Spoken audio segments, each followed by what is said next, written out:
একদল কিছু মানুষ যাতে আর আন্দোলন না করতে পারে তার জন্য একটা বড় চক্রান্ত কালকে রাত্রে করেছে আরজি কর হসপিটাল ভাঙচুর করে। এটা নিশ্চয়ই শাসক দলের চক্রান্ত, যাতে এরপরে আর এত বড় আন্দোলনের ডাক মানুষ না দিতে পারে। তার কারণ একটাই, এই আন্দোলন ছিল পতাকাবিহীন, লাঠিবিহীন, মোমবাতি নিয়ে অন্যায় অত্যাচারের যে নৃশংস ঘটনা হয়েছে তার প্রতিবাদ করার জন্য।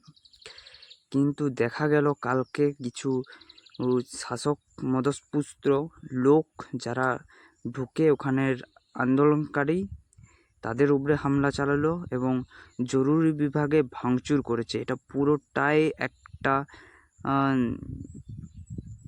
সরকার মদস্পুষ্ট এবং এর সাথে পুলিশও জড়িত আছে, এটা আমার মনে হয়।